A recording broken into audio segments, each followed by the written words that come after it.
Hi everyone, Gruntle here, and this is my guide to legendary and unique weapons in Borderlands the pre-sequel. This episode we're looking at the Thingy, which is a legendary launcher manufactured by Skav. You can get this as a drop from Iwajira, who is a hidden mini-boss in Serenity's Waste. Otherwise you can get it from a vending machine or the grinder, or even a wheel drop. Now this will always be a corrosive launcher, and I'll show you what it does. Basically it shoots out a rocket, and on impact that rocket will split into 3 corrosive homing grenades, which either explode after a set amount of time or explode on impact with an enemy. So if I shoot against this wall, there'll be a rocket, then 3 grenades will come off and they'll home in on the enemy and explode once they hit them. So that's kind of cool. Now we should have a close-up look on this weapon. So it is green. It's always corrosive, that makes sense. It's got squiggly pattern on it like the other Skav, legendary Skav launcher, the Bada-Boom, which I did an episode on yesterday. And the name Thingy and red text are both references to the 1982 film The Thing, which by the way is a great film, and if you like horrors or anything that is a decent movie, you should definitely watch it. You probably will get freaked out though, so bear that in mind. Now, the parts of this weapon. You're always going to get a Skav. Bandit is Borderlands 2, I keep forgetting that. A Skav barrel on it, and basically that gives you increased weapon damage, but decreased accuracy. So the accuracy on this weapon isn't great. As you can see, it's 42.9 on the card for this particular version, which is not very good at all.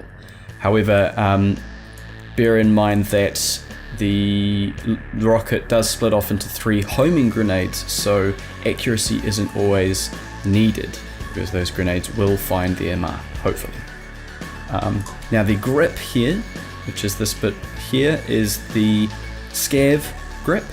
And so that gives you the increased melee damage from the sword thingy on the front of it, and increased mag size as well. So I've got it here for the increased mag size, as basically I'm trying to get as many shots off before I have to reload as possible, because I would be using this as,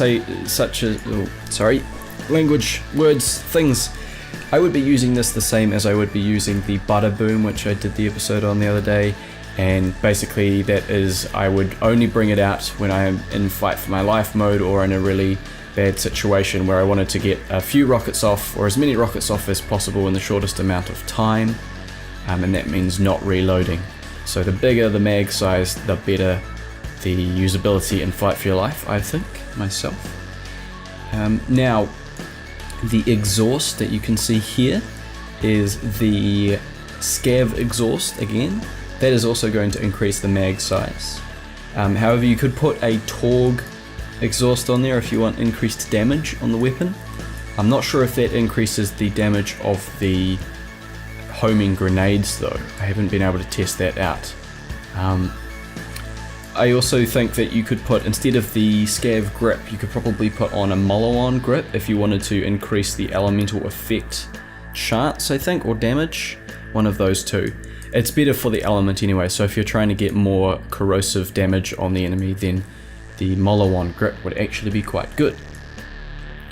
In terms of the sight, which on rocket launchers actually affects the usability of the weapon, I have on here the Vladof sight, and basically that is going to give increased fire rate for the weapon, so that you can get as many shots off in the shortest amount of time, as I was saying before. However, you could also put on a Molowan sight.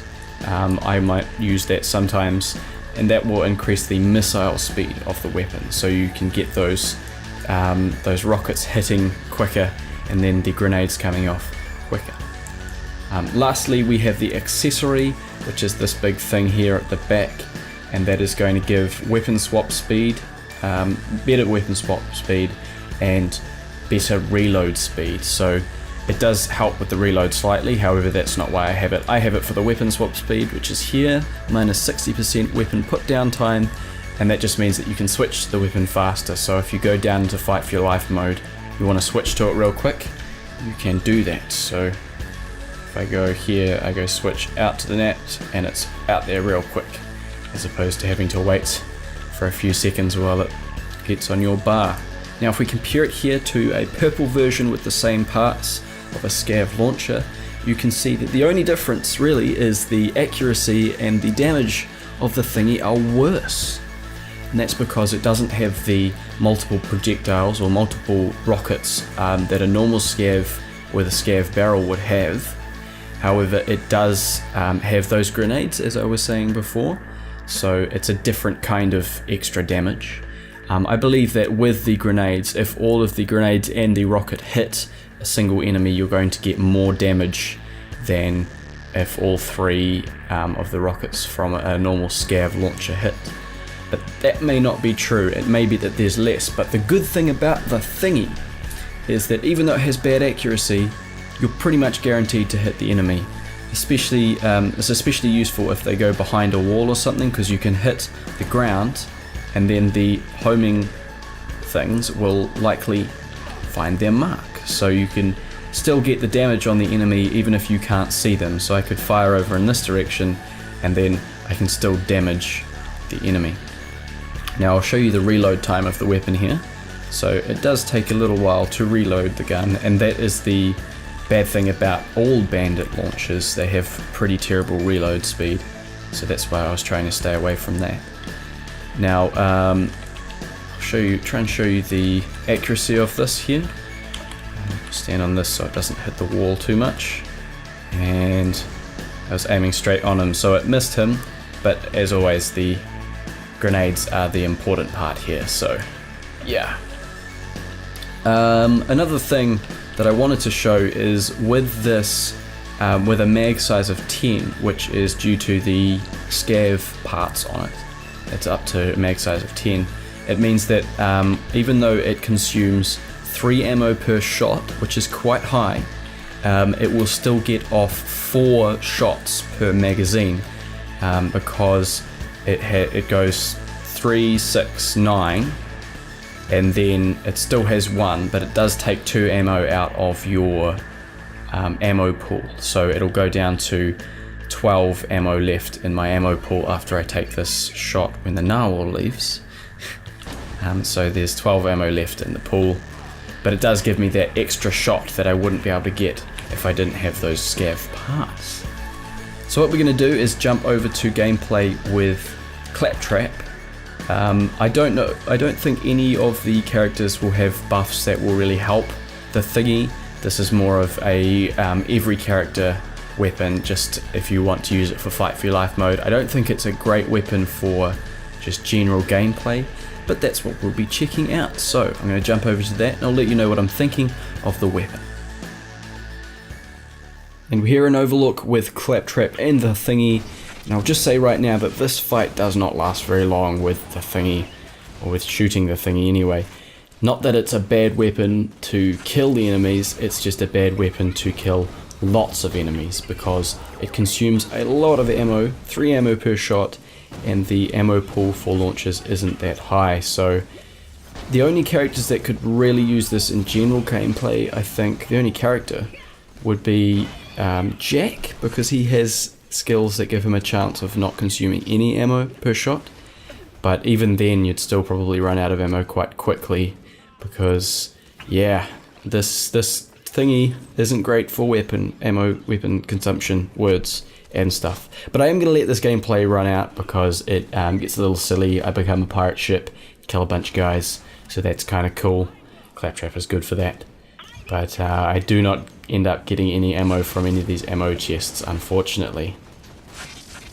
I think Claptrap is a good character for this weapon though, because he occasionally will get the launcher subroutine, which increases his damage, if you spec him up that way anyway, which will increase his damage with the weapon. However, of course you're only going to get a few shots off before you run out of ammo, so that's not that great. There's nothing much else I can say about this weapon really, apart from that it's good for Fight for Your Life mode. It's excellent for Fight for Your Life mode. So if you want a weapon to switch out to really quick when you're in trouble, then go ahead and do that. I do show the stuff, the skill build and the weapons here but I do end up carrying on and killing a bunch of things, so I think I'll let that run out, as I said. If you'd like to read a bit more about this weapon, I have linked the wiki page for the thingy in the description below the like button of this video, so you can check that out. And leave a like if you're feeling generous today. Thank you very much for watching. I keep saying a lot, and I'm going to try and work on that. But otherwise, I hope you enjoyed the video. Please subscribe if you'd like to see more of these weapon guides, and I'll catch you next time.